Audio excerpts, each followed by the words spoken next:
7 de la mañana, 34 minutos. Continuamos con más aquí en Arriba Bogotá. Y hoy en Le Tengo el Remedio nos acompaña la doctora Paola Lozano. Ella es médico, magíster en medicina alternativa y nos va a contar sobre algo que mucha gente se pregunta por estos días, porque están regresando después de una temporada de vacaciones a clases, sea en colegios, en jardines, en universidades.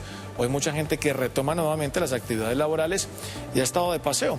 ¿Cómo llegar en buenas condiciones? Doctora, buenos días, bienvenida a Arriba Bogotá, ¿cómo está? Muy buenos días, gracias por la invitación, muy bien. Sin gripa en este momento. Sin gripa, lo más importante por estos días para muchas personas. ¿Cómo hacer para que los niños que de pronto tienen más contacto directo pues no se contagien y lleguen con buenas defensas a las actividades educativas? Bueno, es muy importante no olvidar todo lo que hemos aprendido con el COVID-19, es decir, todas esas medidas de protección son fundamentales.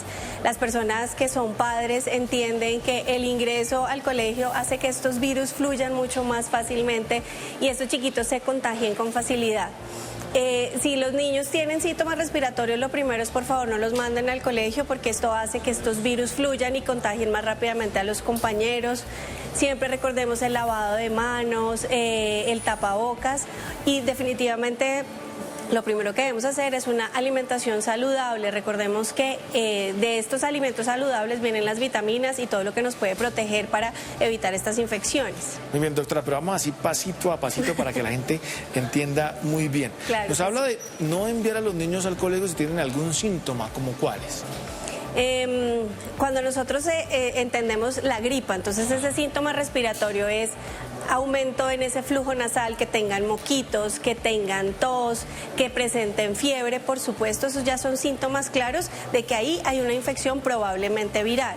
Entonces siempre evitar llevarlos al colegio, consultar tempranamente con el pediatra, con el médico, para identificar cuál es ese diagnóstico de esos síntomas. ¿Y cuándo un síntoma de estos es contagioso? Porque también aprendimos con el COVID que pueden continuar los síntomas pero que ya no contagian, o cuáles son los días donde más contagian, sobre todo los niños.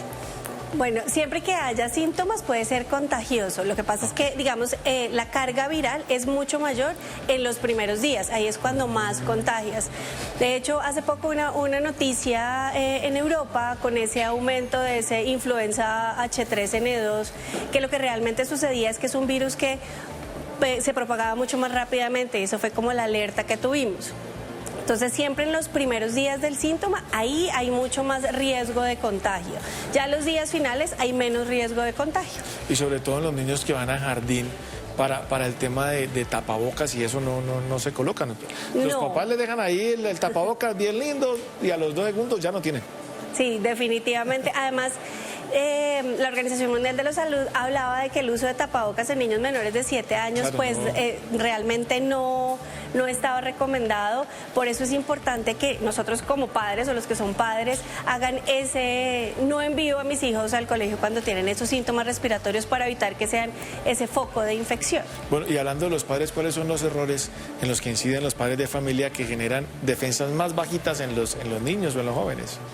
Mira, primero la alimentación. Yo entiendo que hoy en día y sobre todo en ciudades como Bogotá podamos estar un poquito más a merced del afán de salir corriendo, de estar en un lado y en otro, pero si nosotros no tenemos un compromiso real con una alimentación saludable con nuestros chiquitos, pues no vamos a pretender que tengan una muy buena salud. El sistema inmunológico es ese sistema de defensa. Existen hoy en día, por ejemplo, medicamentos con ingredientes de origen natural, como la medicina bioreguladora de sistemas, que pueden mejorar y fortalecer el sistema inmunológico para que nuestras defensas respondan mucho más rápidamente frente a esas infecciones virales. ¿Qué fue lo que dijo que uno puede tomar? Medicamentos bioreguladores. ¿Y eso qué es? Esos son medicamentos de un laboratorio alemán que nos van a ayudar a fortalecer ese sistema inmunológico. Ah, muy bien. Bueno, y con alimentos así normalitos, el huevito, yogur, la avenita.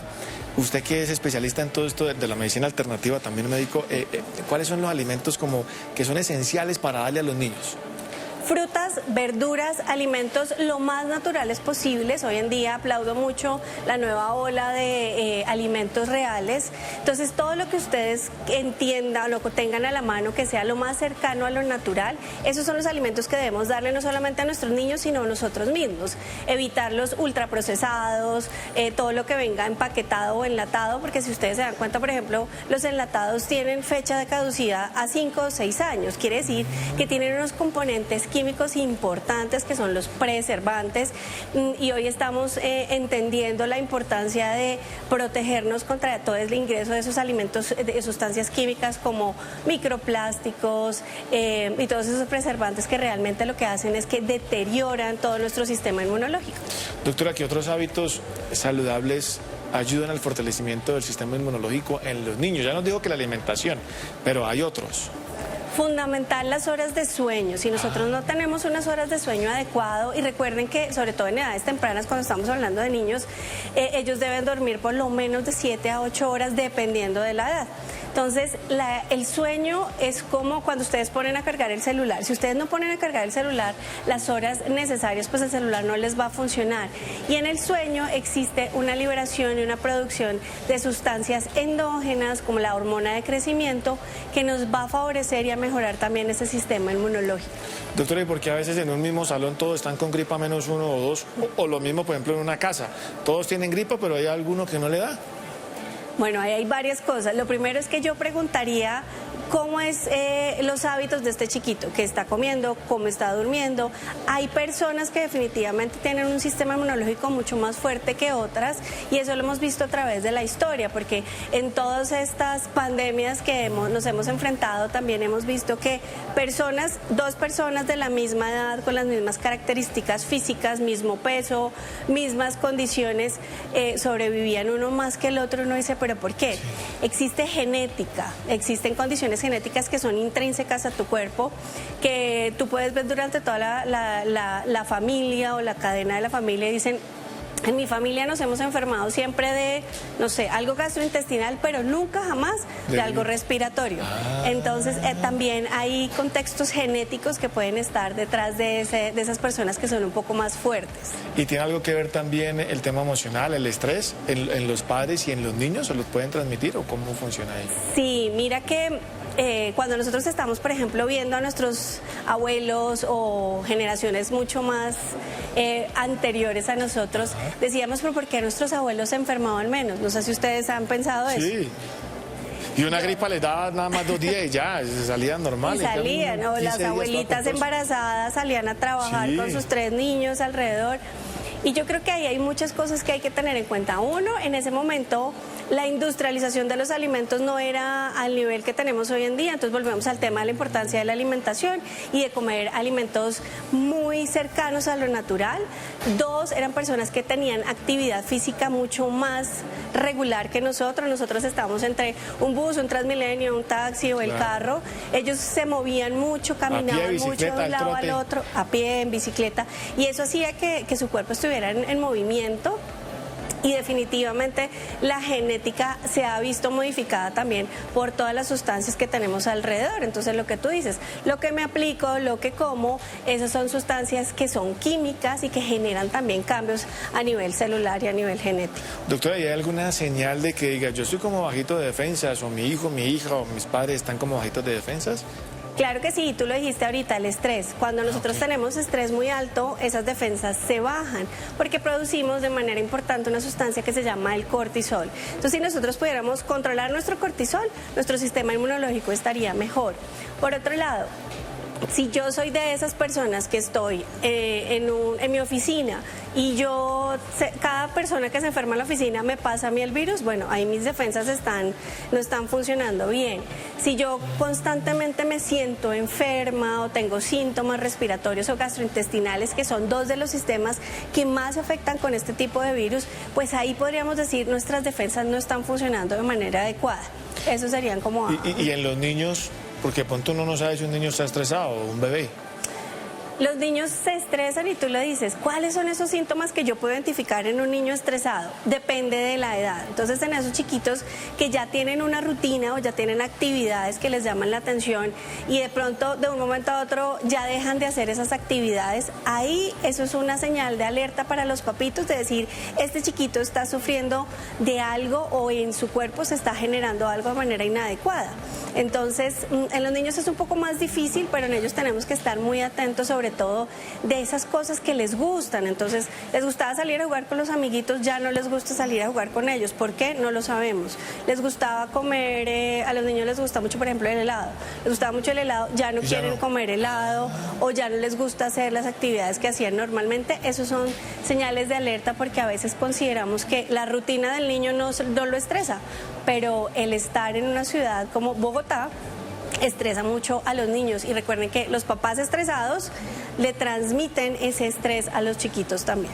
Doctora, hay mucha gente nos está viendo en este momento y dicen, sí, muy chévere, muy bueno, eso de la alimentación saludable, hábitos saludables, pero ¿cómo nos podría explicar eso un poquito? Ya sabemos que ultraprocesados, no. Pero ¿cómo podría ser una alimentación saludable para un niño? Pues ya los adultos de pronto saben más, pero para indicarle a los pequeños. Bueno, ahí los invito también a consultar siempre a su pediatra porque recuerden que las edades de los niños varían un poquito. Pero si en el plato tenemos un porcentaje mayoritario del color verde, ya estamos alimentando bien a nuestros hijos. Siempre frutas, verduras, comidas crudas van a ayudar a los niños, muy bien lavadas, ojalá orgánicas, estoy hablando del ideal, ¿no? Proteína, la proteína recuerden que es supremamente importante. Entiendo que existe también una visión, digamos, del vegetarianismo y esto, pero los vegetarianos también tienen opciones proteicas de origen vegetal que pueden alimentar a estos chiquitos. En principio, para mí es mucho más importante siempre el aporte de la proteína de origen animal.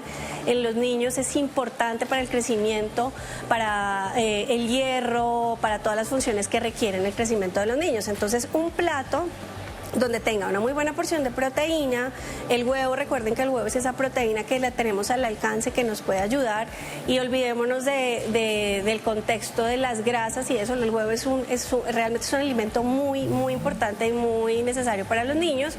Las verduras y las frutas, siempre acompañemos, por ejemplo, las loncheras. Hoy en día existen muchas fuentes en redes sociales de nutricionistas y médicos responsables que nos enseñan cómo podemos llevar en esa lonchera alimentos saludables, no el paquetico o la bolsa ya procesada. Sé que no hay mucho tiempo, pero también podemos entrar y mirar cómo podemos hacer una tortilla de verduras muy rica para los niños con un muy buen sabor. Y ellos hoy en día, recuerden que los niños son un libro en blanco. Si ustedes los enseñan a comer tempranamente verduras y los ven comer verduras, que es súper importante, pues ellos lo van a hacer. Eso es otra, porque uno comiendo ultraprocesados y decirle, no, usted solamente coma brócoli, no, pues tampoco. Sí, de acuerdo. Ahí toca. Doctora, ya vamos finalizando. ¿Cuándo una gripa hay que acudir a donde el médico de manera inmediata? Bueno, y sí, hoy en día... O pronto uno cree que gripa, resulta que ya es otra cosa, que ya le pasó a mayores. Cuando nosotros hablamos de los niños, entonces los papitos son muy juiciosos, muy responsables, y ellos identifican en el niño cuando tiene gripa. Normalmente tienen, dependiendo de la edad, entonces el aleteo nasal, que ven que la naricita empieza como a abrir y cerrar. Ahí ya estamos viendo que el niño tiene dificultad para respirar, ahí hay que consultar. En los niños chiquitos menores de 5 años, la idea es que siempre consulten oportunamente y no esperen, porque a veces el niño empieza con fiebre, lo controlan con un medicamento, pero cuando llegan a urgencias ya está muy avanzado y realmente estos chiquitos se deterioran rápidamente y también se mejoran muy rápidamente. Entonces, niños menores de 5 años, consulten siempre cuando ustedes vean que tenga un síntoma, una fiebre no controlada, que la naricita empiece a abrir y cerrar o que se hundan las costillitas. Son signos que sí tenemos que ir definitivamente a urgencias. En niños mayores de 5 años es mucho más fácil identificar que tosen más en la noche, que no puedan respirar en la noche bien, entonces que no tengan un sueño constante en la noche y que se estén despertando mucho por la tos, que la tos los lleve a vomitar, que ya tenemos el tema de la saturación, que la saturación baje por debajo de 90. Esos son signos que nos hacen consultar tempranamente a urgencias, porque nuestros servicios de urgencias recuerden que allá, si ustedes van a estar en contacto con muchas más personas enfermas y pueden estar también reinfectándose, infectando a otras personas. Entonces, consultar como cuando realmente sabemos que necesitamos esa atención prioritaria por urgencias. Muy bien, doctora Paola, pues ya unas recomendaciones pequeñitas para tener un buen estado de salud y llegar con defensa al colegio. Claro, primero consulten siempre a su médico, estén muy atentos de esos cambios a nivel del sistema inmunológico. La medicina bioreguladora de sistemas con ingredientes de origen natural puede ser esa herramienta fundamental que nos va a fortalecer todo ese sistema de defensa del cuerpo. Coman saludablemente, hagan actividad física y eso nos va a tener una salud adecuada. Muy bien, doctora, muchísimas gracias por acompañarnos aquí en Arriba Bogotá, entregarnos todas estas recomendaciones. Muy amable, buen día. A ustedes, gracias. Cuando regresemos,